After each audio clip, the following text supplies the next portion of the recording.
Irmãos e irmãs, vamos a mais um momento da liturgia da palavra da Igreja Católica Apostólica Romana no mundo inteiro.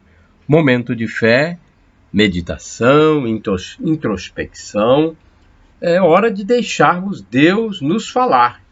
Vamos ouvir a palavra de Deus? É importante para a nossa espiritualização. Não podemos ficar secularizados. Temos que deixar Deus entrar em nossa vida. Liturgia de 7 de dezembro de 2019, sábado, dia de Santo Ambrósio, bispo e doutor da Igreja. A cor dos paramentos litúrgicos é branca. Temos no rito da celebração o prefácio do Advento 1, ofício da solenidade. Antífona da entrada: farei surgir um sacerdote fiel, que agirá segundo o meu coração e a minha vontade, diz o Senhor. Primeiro livro de Samuel, capítulo 2, versículo 35. Oração do dia. Ó Deus, que fizestes o bispo Santo Ambrósio, doutor da fé católica e exemplo de intrépido pastor, despertai na vossa igreja homens segundo o vosso coração, que a governem com força e sabedoria, por nosso Senhor Jesus Cristo, vosso Filho, na unidade do Espírito Santo. Assim seja. Primeira leitura do livro do profeta Isaías, capítulo 30, versículos de 19 a 21 e de 23 a 26. Assim fala o Senhor, o Santo de Israel. Povo de Sião, que habitas em Jerusalém, não terás motivo algum para chorar. Ele se comoverá à voz do teu clamor, logo que te ouvir, ele atenderá. O Senhor de certo dará a todos o pão da angústia e a água da aflição. Não se apartará mais de ti o teu mestre. Teus olhos poderão vê-lo, e teus ouvidos poderão ouvir a palavra de aviso atrás de ti. O caminho é este para todos. Segui por ele, sem desviar-vos à direita ou à esquerda. Ele te dará chuva para a semente que tiveres semeado na terra, e o fruto da terra será abundante e rico. Nesse dia o teu rebanho pastará em vastas pastagens, teus bois e os animais que lavram a terra comerão forragem salgada, limpa com pá e peneira. Haverá em toda montanha alta e em toda colina elevada arroio de água corrente, num dia em que muitos serão mortos com o desabamento de seus torreões. A lua brilhará como a luz do sol, e o sol brilhará 7 vezes mais, como a luz de 7 dias, no dia em que o Senhor curar a ferida de seu povo e fizer sarar a lesão de sua chaga. Palavra do Senhor, graças a Deus. Salmo responsorial é o Salmo 147a, versículos do 1º ao 2º, 3º ao 4º, 5º ao 6º, refrão, livro do profeta Isaías, capítulo 30, versículo 18. Felizes são aqueles que esperam no Senhor. Todos felizes são aqueles que esperam no Senhor. Louvai o Senhor porque Ele é bom. Cantai ao nosso Deus porque é suave. Ele é digno de louvor, Ele o merece. O Senhor reconstruiu Jerusalém e os dispersos de Israel juntou de novo. Felizes são aqueles que esperam no Senhor. Ele conforta os corações despedaçados. Ele enfaixa suas feridas e as cura. Fixa o número de todas as estrelas e chama cada um por seu nome. Felizes são aqueles que esperam no Senhor. É grande e onipotente o nosso Deus, seu saber não tem medida nem limites. O Senhor Deus é o amparo dos humildes, mas dobra até o chão os que são ímpios. Felizes são aqueles que esperam no Senhor. Repitamos: felizes são aqueles que esperam no Senhor. Aclamação ao Santo Evangelho. Aleluia, aleluia, aleluia, aleluia, aleluia, aleluia, aleluia, aleluia. É o Senhor o nosso juiz e nosso rei, o Senhor legislador nos salvará. Isaías 33, versículo 22. Aleluia, aleluia, aleluia, aleluia, aleluia, aleluia, aleluia, aleluia. Evangelho de Jesus Cristo segundo São Mateus, capítulo 9, versículos de 35 ao capítulo 10, versículos do 1º e também do 6º ao 8º. O Senhor esteja convosco, Ele está no meio de nós. Proclamação do Evangelho de Jesus Cristo, segundo São Mateus. Glória a vós, Senhor. Pelo sinal da Santa Cruz, livra-nos Deus, nosso Senhor, dos nossos inimigos. Naquele tempo, Jesus percorria todas as cidades e povoados, ensinando em suas sinagogas, pregando o Evangelho do Reino e curando todo tipo de doença e enfermidade. Vendo Jesus as multidões, compadeceu-se delas, porque estavam cansadas e abatidas, como ovelhas que não têm pastor. Então disse a seus discípulos: a messe é grande, mas os trabalhadores são poucos. Pedi, pois, ao dono da messe que envie trabalhadores para a sua colheita. E chamando os seus 12 discípulos, deu-lhes poder para expulsarem os espíritos maus e para curarem todo tipo de doença e enfermidade. Enviou-os com as seguintes recomendações: ide antes as ovelhas perdidas da casa de Israel.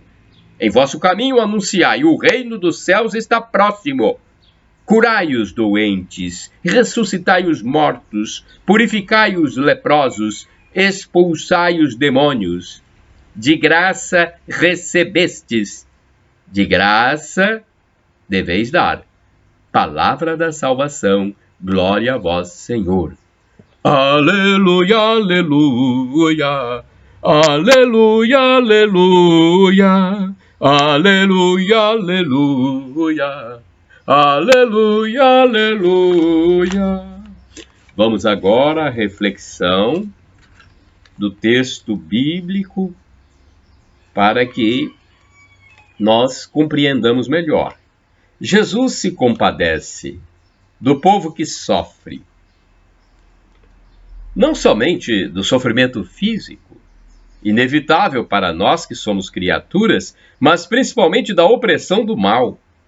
Ele poderia transformar tudo isso, mas quer colaboradores para esse trabalho. Mas cuidado, ele determina: ide antes as ovelhas que se perderam da casa de Israel. Numa casa, quais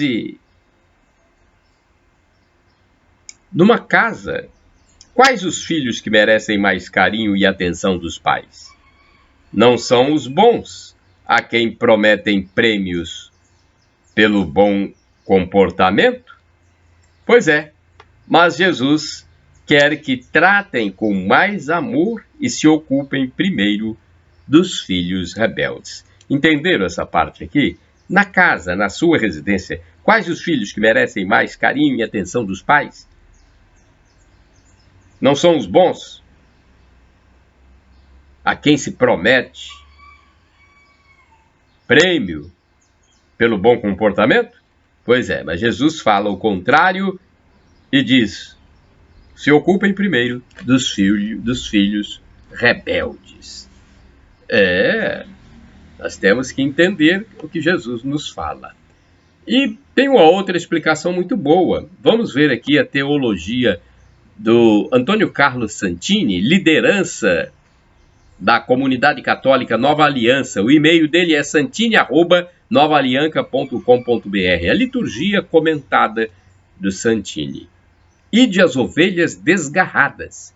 Mateus capítulo 9, versículo 35 ao capítulo 10, versículo 1 e versículos do 6º ao 8º.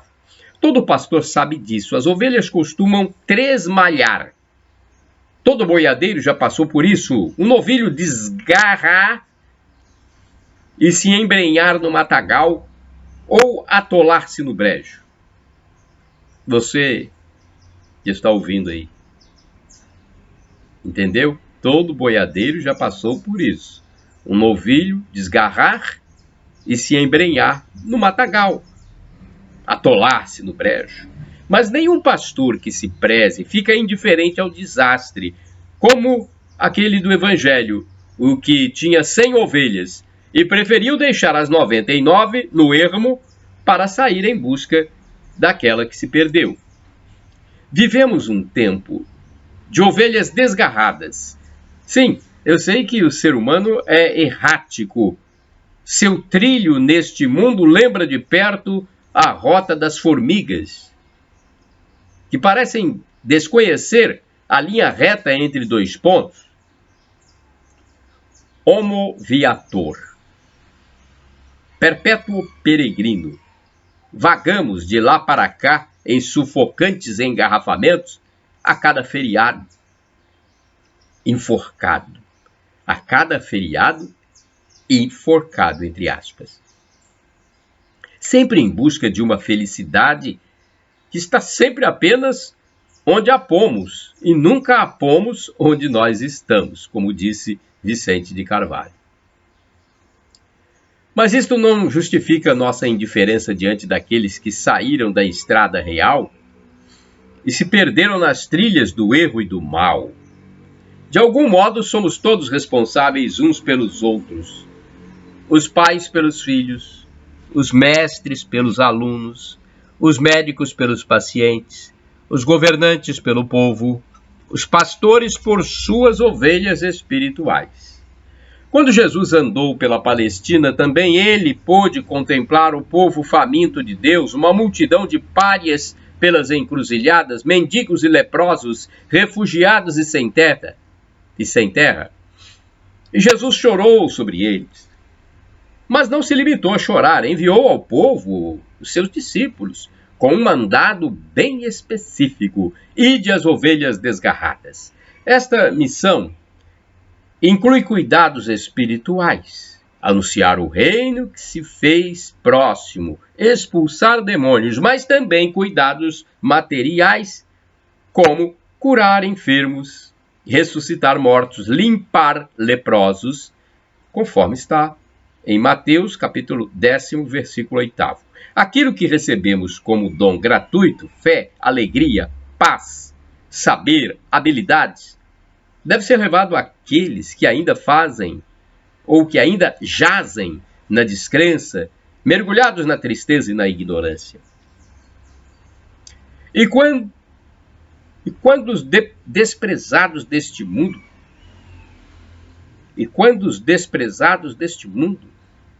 perceberem que alguém se interessa por eles, saberão que Deus não os esqueceu e enviou os seus profetas para mostrar-lhes o sol nascente. Naturalmente, um sistema baseado no lucro e na competição há de estranhar a loucura desses pastores que abrem mão da própria terra, da própria cultura e, pasmem, até mesmo de constituir uma família porque seus filhos e irmãos são os pequeninos deste mundo. E nós? Estamos cuidando das ovelhas que ele nos confiou? Orai sem cessar, irmãos e irmãs. Eis-me aqui, Senhor. Gênesis, capítulo 22, versículo 1. Vamos a uma pequena biografia do Santo do Dia. É um texto escrito pelo padre Evaldo César de Souza. Ele é missionário redentorista e escreveu o texto para o site a12.com, da Rede Aparecida de Comunicação. Eu gravo para o canal no YouTube Paulo Roberto Maciel, para a rede social www.facebook.com/Paulo Maciel da Rádio e para o blog repórterpaulomaciel.blogspot.com. Da minha parte, podem divulgar livremente estas imagens. Podem divulgar, porque foi Jesus mesmo quem falou, não é? O que disse Jesus para nós? Está no Evangelho de hoje, né? Pois é, está no Evangelho. É importante a gente entender e seguir o que Jesus nos fala. Ele diz o seguinte: de graça recebestes, de graças deveis dar. Então é isso que eu estou falando. Ide pelo mundo e evangelizai. De graça recebeste, deem também de graça. Então vamos ao santo do dia, Santo Ambrósio. Santo Ambrósio, bispo e doutor da Igreja. Ambrósio nasceu no ano de 340. Desde jovem apresentou dotes cívicos, o que fez dele o prefeito da província romana aos 35 anos de idade. Ainda era apenas catecúmeno quando foi aclamado bispo de Milão por aclamação popular. Precisou então ser batizado imediatamente para poder assumir o bispado. Ainda não sabia muita coisa de religião cristã e por isso dedicou-se sobretudo ao estudo das Sagradas Escrituras. Foram as suas qualidades pessoais que impuseram ao bispo de Milão a devota atenção de todos. A atividade diária de Ambrósio era dirigida, antes de tudo, à orientação da própria comunidade, e ele cumpria as suas tarefas pastorais dirigindo ao seu povo mais de uma homilia por semana. Nos seus célebres comentários exegéticos, antes de serem reunidos em volumes, tinham sido pregados à comunidade cristã de Milão. Aí encontramos o tom familiar do pastor que se dirige com amável simplicidade ao seu rebanho. Sente-se aí palpitar o coração de um grande bispo que consegue suscitar a comoção nos ouvintes com argumentações carregadas de emotividade e de interesse. Graças às suas qualidades pessoais, ficou conhecido como apóstolo da amizade. Ambrósio faleceu no dia 4 de abril de 397. Reflexão. Santo Ambrósio usou as qualidades de organizador e administrador para o bem da Igreja, a ponto de merecer o título de grande doutor e padre do cristianismo do Ocidente. Ele não era apenas um intelectual, mas também um ótimo administrador da comunidade cristã a ele confiada. Santo Ambrósio, como homem de Deus, participou, ou melhor, partilhou sua riqueza material e espiritual com o povo. Pai carinhoso e tão grande orador que teve papel importante no serviço ao Evangelho de Cristo. Oração. Ó Deus, que marcastes pela vossa doutrina a vida de Santo Ambrósio, concedei-nos por sua intercessão que sejamos fiéis à mesma doutrina e a proclamemos em nossas orações. Por nosso Senhor Jesus Cristo, vosso Filho, na unidade do Espírito Santo. Amém. Shalom Adonai, expressão hebraica que significa a paz do Senhor. El Shaddai, também do hebraico, significa Deus onipotente, Deus todo-poderoso. Ele proverá. Acredite, Ele proverá. E agora, do dialeto de Jesus, o aramaico, temos esta expressão: Maranata, vem, Senhor, Senhor, vem. É a segunda vinda de Jesus que nós aguardamos, para que Ele nos leve a viver com Ele eternamente, para todo o sempre, na glória. O apóstolo São Paulo já disse: o sofrimento de agora, a tribulação de agora, nem se compara com a glória futura que será revelada em nós, na ressurreição com Cristo. Shalom.